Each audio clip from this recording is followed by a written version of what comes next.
सम्मानित साथियों, नमो बुद्धाय, जय भीम। हमेशा की भांति एक बार पुनः हम लेकर आ गए हैं डॉक्टर अंबेडकर संदेश। डॉक्टर अंबेडकर संदेश में हम लेकर आते हैं बाबा साहब का क्रांतिकारी स्पीच। आज के डॉक्टर अंबेडकर संदेश में हम लेकर आए हैं बाबा साहब का 24 सितंबर 1944 को दिया गया ऐसा क्रांतिकारी भाषण, जिसका विषय हम आपको बता दें। विषय है बुद्धिवाद ही हमारे धार्मिक, सामाजिक और राजनीतिक जीवन की बुनियाद होनी चाहिए, ऐसा बाबा साहब कहते हैं 24 सितंबर 1944 को। और क्या कुछ कहते हैं इस भाषण में। इस भाषण को डॉक्टर अंबेडकर संदेश के नाम से आपको मिल रहा है आवाज का ऑफिशियल यूट्यूब चैनल पर नियमित तौर पर सुबह 5 बजे। तो आज का डॉक्टर अंबेडकर संदेश बहुत ही खास होने वाला है। बाबा साहब के इस स्पीच को अंत तक जरूर सुनिएगा। यदि आपको अच्छा लगे डॉक्टर अंबेडकर संदेश तो इसे शेयर भी कीजिएगा। इसी निवेदन के साथ शुरू करते हैं आज का डॉक्टर अंबेडकर संदेश।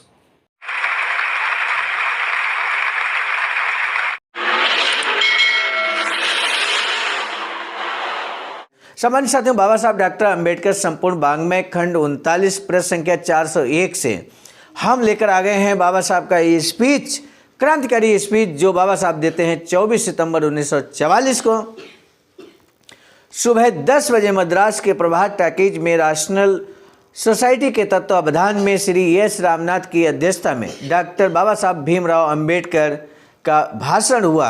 अपने भाषण में बाबा साहब कहते हैं, अध्यक्ष महाराज, भाइयों और बहनों, केवल राजनीतिक होने के कारण मैं साहित्य, इतिहास और दर्शन इन विषयों पर अधिकार पूर्वक नहीं बोल सकता, लेकिन साहित्य, इतिहास और दर्शन का अध्ययन कर मेरी जो राय बनी है वह आज मैं आपको बताने जा रहा हूँ। मेरे साथियों, मेरे सम्मानित साथियों, बाबा साहब का हर स्पीच बहुत ही बहुमूल्य होता है। हर स्पीच क्रांतिकारी होता है। हर स्पीच से समाज का मार्गदर्शन होता है। इसलिए आपसे निवेदन है कि ये भी आज का भी स्पीच बहुत ही क्रांतिकारी है, समाज के जन जागरण के लिए बहुत उपयोगी साबित हो सकता है। इसलिए बाबा साहब के स्पीच को अंत तक जरूर सुने।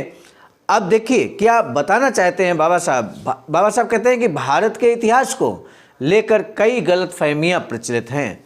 कई विद्वान इतिहासकारों ने कहा है कि भारत में राजनीति के बारे में कोई कुछ नहीं जानता था। प्राचीन भारतीयों ने केवल धर्म और अध्यात्म पर लिखने पर ही अपना ध्यान केंद्रित किया था। इतिहास और राजनीति से वे पूरी तरह अलिप्त थे। कहा यह भी जाता है कि चतुर्वर्ण व्यवस्था एवं हिंदी जीवन और समाज तय फौलादी घेरे में ही घूमता है और उस घेरे के वर्ण के साथ साथ इतिहासकार का काम पूरा हो जाता है। बाबा साहब कहते हैं कि प्राचीन भारत के अध्ययन के बाद मेरी राय इन विद्वानों की राय से अलग बनी है।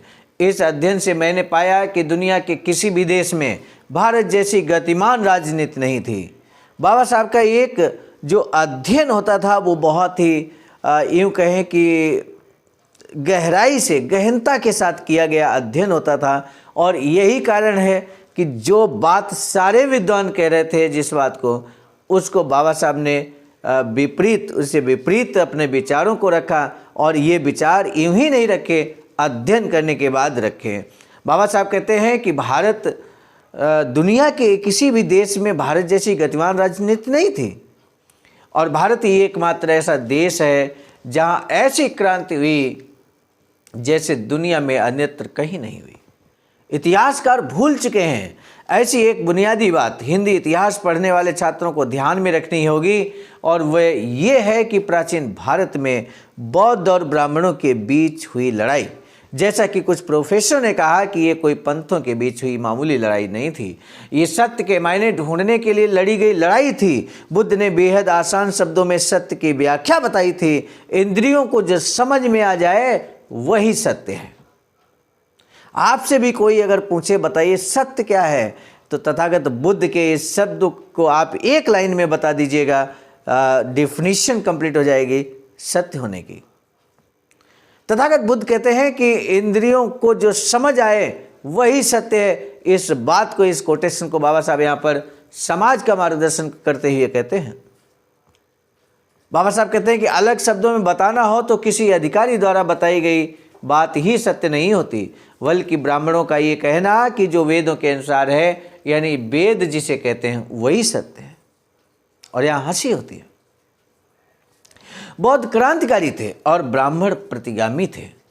फिलहाल प्रतिगामी लोगों की वर्चस्वता में है। वेद पढ़ने के बाद मुझे बड़ा अचरज हुआ, उनमें विदूषक के प्रलाप के अलावा कुछ भी नहीं है।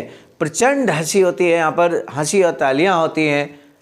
प्रचंड ब्राह्मणों जैसे होशियार लोगों ने इन्हीं वस्तुओं को प्रमाण मानने की बात क्यों करते हैं? अथर्ववेद में तो केवल जादुई मंत्र है। और फिर एक बार तालियों की गड़गड़ाहट होती है और वहाँ मौजूद मिशनरी साथी हंसते हैं। इस्लाम धर्म ने इस देश में कदम नहीं रखा होता तो ब्राह्मण और बौद्धों के बीच की ये लड़ाई लंबे समय तक चलती। स्वतंत्रता, समता और बंधुता का विचार देने वाला विश्व दुनिया के इतिहास में तथागत बुद्ध है। इस विचार को स्थापित करने के लिए संघर्ष करते रहें। संघर्ष बिना विचार नष्ट हो जाएंगे। समानता के लिए संघर्ष की सबसे अधिक जरूरत है।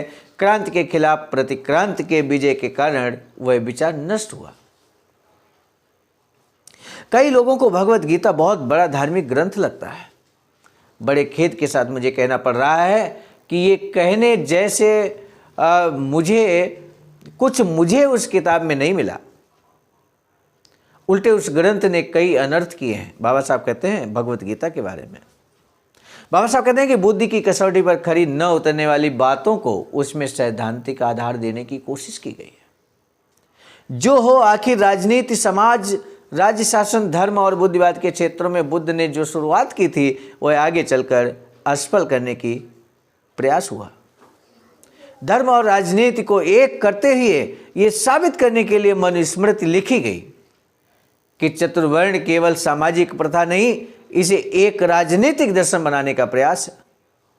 हमारे सामाजिक और राजनीतिक जीवन की बुनियाद बुद्धिवाद ही होनी चाहिए। बाबा साहब कहते हैं हर देश में राजनीतिक नेता को कसौटी पर कसा जाता है, लेकिन भारत में देखिए, मिस्टर गांधी को देखिए, उनके लिए कोई कसौटी नहीं लगाई जाती।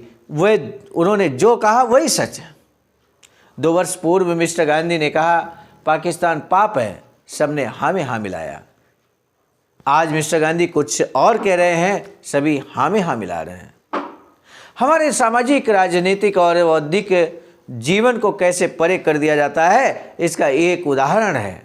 इन स्थितियों का अंत अगर नहीं होता है तो देश पर बड़ा संकट आएगा। इतनी बड़ी बात कहकर बाबा साहब अपने स्पीच को यहाँ पर समाप्त करते हैं। सम्मानित साथियों, आज का स्पीच कैसा लगा ये जरूर बताइएगा। आज का स्पीच हम लेकर आए थे बाबा साहब डॉक्टर अम्बेडकर संपूर्ण वाङ्मय खंड 39 का पेज संख्या 401 पर प्रकाशित बाबा साहब का ये स्पीच आप भी स्वयं भी संपूर्ण वाङ्मय में पढ़ सकते हैं। यदि आपको अच्छा लगा आज का डॉक्टर अम्बेडकर संदेश तो इसको कम से कम एक अनुयायी को, बाबा साहब के एक अनुयायी को इस डॉक्टर अम्बेडकर संदेश को जरूर शेयर कीजिएगा। ये हमारा आपसे निवेदन है। सम्मानित साथियों, बाबा साहब की एक अधूरी इच्छा वैचारिकी सेंटर बनाने की थी, जो कि इस समय ring road, green city, Faridpur, Sarnath, Varanasi, राज्य उत्तर प्रदेश में 14,000 स्क्वायर फीट जमीन परचेज की गई। आवाज का BBS3 आईडासा और आप सभी के सहयोग से, जिस पर निर्माण कार्य इस समय निरंतर जारी है। सम्मानित साथियों, हम आपको बता दें, यदि आप भी इतिहास में नाम दर्ज कराना चाहते हैं इस ऐतिहासिक वैचारिक की सेंटर में, जो बाबा साहब की अधूरी इच्छा के अनुकूल निर्मित हो रहा है, यदि आप भी इसमें धमदान करना चाहते हैं तो आपका हार्दिक स्वागत है। SBI account number, IFC code, Bahujan Bodhi Samaj Sangharsh समिति के नाम से यहाँ पर अकाउंट नंबर जो है वो आपके सामने प्रदर्शित है। आप इसमें अपना बहुमूल्य धमदान अवश्य करें। इसी निवेदन के साथ, अनुरोध के साथ हम आपको बता दें, आज का डॉक्टर अम्बेडकर संदेश हम आप तक लाने में सफल रहे। मिशन नायक बुद्ध मित्र मुसाफिर सर, राष्ट्रीय महासचिव आवाज का, जिनकी प्रेरणा में ये डॉक्टर अम्बेडकर संदेश नियमित आप तक पहुंच रहा है। साथ ही साथ संकलनकर्ता के रूप में जो मैसेज आप यहाँ पर रिटेन में देख रहे हैं, ये मैसेज लिखने का कार्य करते हैं परम आदरणीय विजय कुमार बौद्ध जी, प्रांतीय कोषाध्यक्ष आवाज का बिहार। आवाज का बिहार की एक खास बात है कि वो संकल्पित टीम है और संकल्प के साथ कोई भी कार्य करती है। यदि आवाज का बिहार के पदाधिकारियों ने, साथियों ने, मिशनरी साथियों ने, बाबा साहब के अनुयायियों ने यदि संकल्प ले लिया तो बड़े से बड़ा काम वो कर दिखाते हैं। ये बहुत ही खास बात है।